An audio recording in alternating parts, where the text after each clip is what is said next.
ადამიანს გვაქვს ხოლმე დღეები, როცა თავს სუსტად ვგრძნობთ. მაშინაც კი თუ ზოგადად ენერგიული ადამიანი ხარ, არის დღეები, როცა სულ დაწოლა გინდა და სუსტად ხარ. და ხშირად აინტერესებს ხოლმე ადამიანს, რომ აი რისი ბრალია რა მჭირს, რატო ვარ ესე, მაშინ როცა სხვა დროს ასე არ ვიყავი. და ფიქრობს ადამიანი რა, რომ ან ხო არ არის რამე ინფექცია, ან დიაბეტი, ან ფარისებრი, ან უფრო სერიოზული გულის უკმარისობა ხო არა, ან შეიძლება სიმსივნე და ასე ადამიანები ბევრ რამეზე ფიქრობენ ხოლმე ამ დროს. და ვისაუბრებთ, როგორ მივხვდეთ ჩვენი დაღლილობა რისგანაა და რა ჯობია რომ გავაკეთოთ ამ დროს. ყველაზე ხშირად, როცა ადამიანი გრძნობს დაღლილობას და ეს დაღლილობა კვირები არ გრძელდება, აი მაგალითად კვირის განმავლობაში 5 დღე კარგად ხარ ჩვეულებრივ და 1-2 დღე რაღაც ისე ვერ იყავი, როგორც წესი ეს არის ვირუსული ინფექციის გამო. ვირუსული ინფექციების უმეტესობა და ბევრ შემთხვევაში ადამიანს დასრულებს, ზოგადად ჯანმრთელები რო არიან, რამე სერიოზულ სიმპტომებს არ იწვევს ხოლმე, ახლა მაგალითად გაციება, ადენოვირუსები, რინოვირუსები, ეს ვირუსი ისე გადააქვს ადამიანს, რომ შეიძლება უბრალოდ ცხვირში იყოს გაჭედილი, ან დილობით ყელით კიოდეს და ამ დროს ორგანიზმი მაინც იბრძვის. ორგანიზმი გადაერთვება ბრძოლის რეჟიმზე. ორგანიზმი თავის ენერგიებს მიმართავს იმისთვის, რომ იმუნური სისტემა იყოს მწყობრში და იმუნურმა სისტემამ იბრძოლოს და ნაკლები ენერგია რჩება ზოგადად კუნთებისთვის მთელი სხეულში და ამიტომ ამ დღეებში შეიძლება ადამიანი თავს გრძნობდეს სუსტად. ოღონდ ეს არ არის ისეთი სისუსტე, რომ რაღაცა მოწყვეტილი იყოს ადამიანი სრულიად და რაღაც საწოლიდან ვერ დგებოდეს, მაგრამ სხვა დღეებთან შედარებით თავს გრძნობს სუსტად. ანუ უმეტესად თუ კი სისუსტის დღეები აქვს ადამიანს, ხშირად არის ხოლმე ეს ვირუსული ინფექციის გამო. ზოგჯერ უბრალოდ ჩვეულებრივი დაღლილობა, ანუ ჩვეულებრივი დაღლილობა დაისვენებ კარგად ხარ მერე. თუ ეს არის, ეგ არის უბრალოდ ჩვეულებრივი დაღლილობა. თუ საუბარია, როცა დიდხანს გრძელდება და სისუსტის გრძნობა და არც დიდად არ შველის ხოლმე ერთჯერადად დაძინება, ეს ხშირად არის სტრესის გამო და უძილობის გამო. ადამიანებისთვის, ახალგაზრდები, სტუდენტები რო არიან, ღამე გვიან იძინებენ, დილით ადრე დგებიან და დაღლილია ადამიანი, სამსახურში რომ მუშაობს, მთელი დღე სამსახურშია მუშაობს და სახში რომ მოდის, მერე უნდა რომ რაღაც დრო გააკეთოს, ზოგი ტელეფონშია, ზოგი რაღაც უყურებს, გვიან იძინებს, ადრე დგება, არ ყოფნის წილი და ასევე პატარა ბავშვები ვისაც ყავს ხოლმე, ბავშვი ხა ღამეში რამდენჯერმე იღვიძებს და ფრაგმენტირებული ძილი აქვს ესეთ დროს ადამიანს და ისიც დაღლილია მერე მთელი დღე, თუმცა შეიძლება სულ არ მუშაობდეს, მაგრამ ბავშვთან ყოფნა იმდენად დამღლელია, რომ ეგ სამსახურზე უარესია. შესაბამისად, ხო, რატომ არის ესე ძილი, ესე მნიშვნელოვანი იტყვის ადამიანი, რამდენიმე მიზეზი აქვს. ერთი არის, რომ სტრესის ჰორმონი კორტიზოლი ძლიერდება, როცა ძილი არასაკმარისია და ეგ ენერგიის რეზერვების ხარჯვას უწყობს ხელს და ადამიანი თავს სუსტად გრძნობს. მეორეს მხრივ, ტვინში გროვდება ადენოზინი და ადენოზინი არის ბუნებრივი წნევა ტვინზე, რომ აი შენ დაღლილი ხარ, მიდი დაწექი და იძინე. აი ეს შეგრძნება რაც გაქვს ადამიანს, ეგ არის ადენოზინი და ადენოზინი გროვდება, თუ კი ძილი არასაკმარისია და მესამე მიზეზი არის, რომ ინსულინ რეზისტენტობა ვითარდება. შეიძლება ადამიანს საერთოდ არ ქონდეს ინსულინ რეზისტენტობა, ზოგადად ჯამსელი იყოს, მაგრამ ინსულინის მგრძნობელობა, როცა ძილი არასაკმარისია, მაინც მცირდება დაახლოებით 30%-ით და ეგეც განაპირობებს, ანუ გლუკოზის მეტაბოლიზმი, გლუკოზის შეწოვა უჯრედების მიერ დარღვეულია და ამას კუნთები განიცდიან და ადამიანი გრძნობს როგორც სისუსტეს. გამოსავალი ესეთ დროს არის, რომ უნდა გიძინოს საკმარისი 7 საათი, მინიმუმ 7 საათი, 7-დან 9 საათამდე. ერთი და იგივე დროს რომ დაწვე, ცისფერ ეკრანთან ან გამოსხივებასთან, ლურჯ გამოსხივებასთან კონტაქტი არ ქონდეს, იმიტომ რომ ეს ლურჯი სინათლე აღვიძებს და არ აძინებს ადამიანს და ყავა, ვიზაც ყავა მოქმედებს ხოლმე, სამის მერე რომ აღარ დალიოს ადამიანმა ყავა რა, ანუ რომ ადვილად დაეძინოს და ძილში ხელი არ შეუშალოს. მაგნიუმი ძილის წინ შესაძლებელია მოადუნებს და ამშვიდებს ორგანიზმს 400 მილიგრამი ძილის წინ, ვისაც მელატონინი ჭირდება, ზოგჯერ მელატონინი. მეორე ყველაზე ხშირი მიზეზი, რატომაც ადამიანს აქვს სისუსტე, არის ელექტროლიტების და სითხის დეფიციტი, განსაკუთრებით ცხელ დღეებში, განსაკუთრებით ადამიანები, ვინც ფიზიკურად აქტიურები არიან, ან ის ადამიანები, ვინც ბევრს ოფლიანობენ, კარგავენ სითხესაც და ელექტროლიტებსაც, მარილებსაც და ამ ორივეს დაკარგვით ჯერ ერთი რომ ტვინი 1%-იც რომ სითხის დაიკარგოს ადამიანის ორგანიზმის, ამას აღიქვავს ტვინში ჯამში ნაკლები სისხლის მოცულობა მიეწოდება, ნაკლები სისხლი არის ნაკლები ჟანგბადი, ამას აღიქვავს ტვინი და აღიქვავს როგორც დაღლილობას და მეორეს მხრივ, როდესაც იკარგება ელექტროლიტები, ეს ელექტროლიტები, კალიუმი, მაგნიუმი, ნატრიუმი ძალიან მნიშვნელოვანია, აუცილებელია ნერვული იმპულსების გადასაცემად კუნთებისთვის, რომ კუნთები შეიკუმშოს. და როცა ეს ელექტროსიგნალების გადაცემა ირღვევა, misfires ეძახიან misfirings, როცა ეს ხდება, ამას ტვინი აღიქვავს. და ტვინი რო აღიქვავს, ადამიანი თავს დაღლილად გრძნობს. ანუ ნერვ-კუნთოვანი კავშირები ძალიან მნიშვნელოვანია იმის აღსაქმელად, ადამიანი თავს დასვენებლად გრძნობს თუ არ გრძნობს. და ამითაც თავს გრძნობს ადამიანი დაღლილად და დაწოლა უნდა, დასვენება უნდა.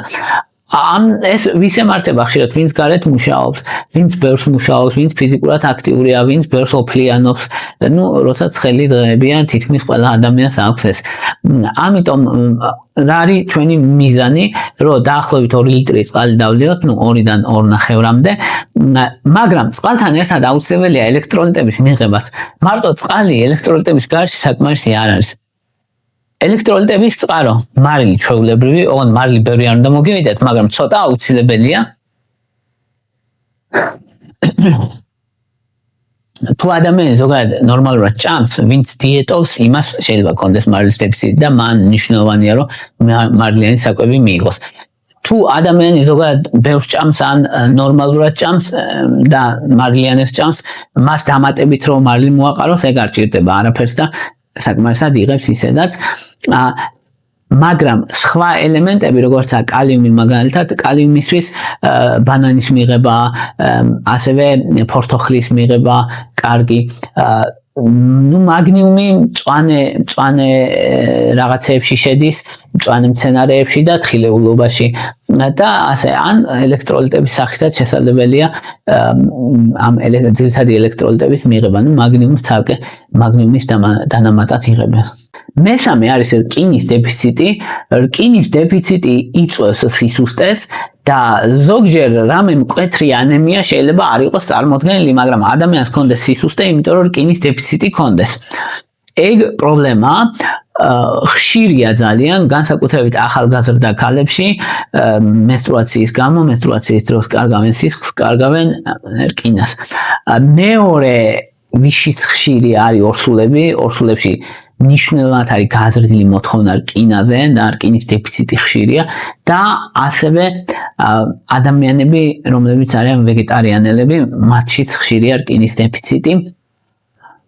სიმპტომები არის ხოლმე სისუსტე, თავბრუსხვევა, უენერგიობა, მოდუნებულობა, ფერმკრთალია, კანი და ეს ფრჩხილები, თმები უფრო მსხრევადია და სუსტია და ეს ყველაფერი მიუთითებს რკინის დეფიციტზე. რკინის დეფიციტის განსაზღვრა როგორ მივხვდეთ? ხდება სისხლის ანალიზებით. ფერიტინი თუ არის 30-ზე ნაკლები, რკინის დეფიციტია, 15-ზე ნაკლები მნიშვნელოვანი დეფიციტია და ჰემოგლობინი. ჰემოგლობინი 12-ზე ნაკლები ქალებისთვის დეფიციტია, კაცებისთვის 13-ზე ნაკლები. 12-ზე ნაკლები თუ ჰემოგლობინი უკვე შეიძლება სიმპტომები ქონდეს. ახლა როგორი კორელაციაა, რომ ჩვენ გვაქვს რკინა, ორგანიზმში რკინის მარაგები გვაქვს და ეს რკინის მარაგი ხმარდება ჰემოგლობინის წარმოქმნას. ჰემოგლობინი არის ცილა, რომელსაც ჟანგბადი გადააქვს და ჰემოგლობინის მთავარი კომპონენტი არის რკინა. რკინა ზის და გარშემო აქვს პატარა ცილები, გლობულინები. ეგ არის ჰემოგლობინი და ჰემოგლობინი ვერ შეიქმნება თუ კი რკინა არ გვაქვს და ამიტომ არის რომ რკინის დეფიციტი ჰემოგლობინის დეფიციტსაც იწვევს ხოლმე. და ეს ყველაფერი ერთად ნაკლებ ჟანგბადს იწვევს ტვინში, ნაკლებ ჟანგბადს იწვევს კუნთებში და ადამიანი თავს გრძნობს დაღლილად და სუსტად. ეგ არის ყველაზე მთავარი ამ დროს. რკინის მიღება შეგვიძლია ხორცეულით და ხორციდან კარგად შეიწოვება რკინა. ხორცეული თევზი, ფრინველის ხორცი ყველა შეიცავს რკინას და კარგია და ღვიძლიც ასევე ბევრი რკინა შეიცავს. შეიძლება მისი მიღება ძალიან ბევრი რკინაც არ არის საჭირო, იმიტომ რომ რკინა ოქსიდაციურ სტრესს იწვევს ორგანიზმში, ამიტომ ძალიან ბევრი არ არის საჭირო, მაგრამ ნორმის ფარგლებში მნიშვნელოვანია. მცენარეებიდან თითქმის არ შეიწოვება რკინა, ძალიან ცოტა არის, მაგრამ C ვიტამინთან ერთად რკინის შეწოვა უმჯობესდება ხოლმე, ვისაც მცენარეული რკინის მიღება უნდა, თუმცა ძირითადი წყარო მაინც არის ხორცეული. და ასევე რკინის საკვები დანამატებით შესაძლებელია მიღება 200 მგ ინიშნება ხოლმე როგორც წესი 6-8 კვირის განმავლობაში და რკინის რეზერვს აღადგენს ეგ. თუმცა შემდეგ ერთი აღდგენის მერე ისევ შეიძლება დეფიციტი იყოს ხოლმე რკინის. ამიტომ ყურადღება ჭირდება, გაკონტროლება ჭირდება რკინას რეგულარულად. თუ საჭიროა ისევ მკურნალობა. ძალიან ბევრი რკინა საჭირო არ არის. მეოთხე ყველაზე ხშირი მიზეზი დაღლილობის არის დიაბეტი ან შაქარი, ანუ შაქარი, დაბალი შაქარი სისხლში და მაღალიც ორივე შეიძლება გამოიწვიოს დაღლილობა და სისუსტე. ეხლა რატო? მაღალი შაქრის დროს, ან ეს გლუკოზა, შაქარი არის იგივე გლუკოზა. ყველა შაქარი გლუკოზა არ არის, მაგრამ გლუკოზა ნამდვილად შაქარია. და ეს გლუკოზა არის ჩვენს ორგანიზმში ძირითადი ენერგიის წყარო. მაგით ცოცხლობთ გლუკოზით, რეალურად გლუკოზას ვწვავთ როგორც ძირითად ენერგიას. სხვა რამეების დაწვაც შეგვიძლია, ცხიმების, კეტონების, მაგრამ გლუკოზა არის ძირითადი მოკლედ. და გლუკოზა როცა მაღალია, ხშირად ეს ხდება ინსულინ რეზისტენტობის დროს, როცა ინსულინი ვერ მოქმედებს და ინსულინს ვერ შეყავს უჯრედებში კარგად და კუნთებში მიუხედავად იმისა, რომ სისხლში გლუკოზა მაღალია, ტვინი ვერ იკვებება კარგად და კუნთები ვერ იკვებება კარგად, მიუხედავად ამისა და ამიტომ ადამიანი გრძნობს სისუსტეს. ანუ ადამიანს თუ აქვს დიაბეტი დაუდასტურებელი ან არადიაგნოზირებული, ან თუ აქვს ინსულინ რეზისტენტობა და მაღალი გლუკოზა თუ აქვს მოკლედ, ან უბრალოდ ინსულინი არ მუშაობს კარგად, სისუსტე შეიძლება ქონდეს. და პირიქითაც, თუ გლუკოზა დაბალი აქვს, ну ადამიანები რომელსაც არ იკვებებიან და სუსტად გრძნობენ თავს, რა თქმა უნდა, ნაკლები საკვები მიდის, თან თუ გამხდარია ადამიანი, ცხიმების რეზერვიც დიდი არ აქვს და თან თუ ცუდად იკვებება, რა თქმა უნდა, ძნელია ეგრე და ადამიანი გრძნობს სისუსტეს და თაბრუსხვევას და დაღლილობას და ასე. შესაბამისად, გლუკოზაც მნიშვნელოვანია. გლუკოზის კონტროლი ხდება უსმოდზე 100-ზე ქვევით უნდა იყოს გლუკოზა, ეგ ნორმალურია და გლიკირებული ჰემოგლობინი. კიდე დიდი ხნის განმავლობაში რა ხდებოდა სისხლში შაქრის კუთხით, ამაზე გვეუბნება გლიკირებული ჰემოგლობინი და ან გლიკოზირებული ჰემოგლობინი, ორივენაირად ამბობენ. და ეგ არის 6.5-ზე ნაკლები უნდა იყოს. მეხუთე მიზეზი, რამაც შეიძლება სისუსტე გამოიწვიოს, არის ფარისებრი ჯირკვალი. ფარისებრის ფუნქცია, როცა მომატებულია და დაქვეითებულია, ორივე შემთხვევაში იწვევს სისუსტეს. როცა ფარისებრის ფუნქცია დაქვეითებულია, მაშინ ფარისებრის ჰორმონი არის მეტაბოლიზმის აუცილებელი, ეუბნება რომ მიდი იმუშავე რა და როცა ნელა შენელებულია ყველაფერი და არ მუშაობს კარგად, უჯრედები ნელა მუშაობს, მეტაბოლიზმი შენელებულია, ადამიანი თავს გრძნობს სუსტად. ეხლა როცა მომატებულია, მაშინ პირიქით, მომატებული როცა აგზნებადობა მომატებულია მთელ ორგანიზმში, ორგანიზმი მუშაობს ჩქარა, მეტაბოლიზმი არის აჩქარებული და კუნთები ადვილად იშლება, გულისცემაც აჩქარებულია და გადაღლილობისგან აქვს ორგანიზმის დაღლილობის შეგრძნება, აი ხელებში სისუსტე განსაკუთრებით. ანუ ამ დროს იმისგან კი არა აქვს, რომ შენელებულია ორგანიზმის ფუნქციონირება, არამედ პირიქით ზედმეტად გაძლიერებულია მეტაბოლიზმი და ამისგან გადაღლილია ორგანიზმი და ამისგან აქვს ადამიანს დაღლილობის შეგრძნება. იმისთვის რომ გავარკვიოთ ფარისებლის ჯირკვლის ფუნქციები, ანუ ნორმაშია თუ არა, TSH-ში არის ნომერ პირველი ტესტი. TSH-ში კეთდება ხოლმე TSH-ი, ანუ ფარისებლის მასტიმულირებელი ჰორმონი, თუ დაბალია, ესე იგი ფარისებლის ფუნქცია მომატებულია და ჰორმონები ბევრია, თუ TSH-ი არის მაღალი, პირიქით ფარისები არ ფუნქციონირებს საკმარისად. მეექვსე მიზეზი დაღლილობის არის, ეს უფრო სერიოზული, მაგრამ შედარებით იშვიათი, მაგრამ მნიშვნელოვანი და ამიტომ ჩავსვი ამ სიაში, ეს არის გულის უკმარისობა. გულის უკმარისობა უფრო ხშირია ასაკოვან ხალხში. გული რასშრება ვერ მიაქვს სისხლი კარგად მთელ ორგანიზმში და ამიტომ ვითარდება გული არასაკმარისად კარგად მუშაობს. და ნაკლები სისხლი, ნაკლები ჟანგბადი და ადამიანი თავს გრძნობს სუსტად.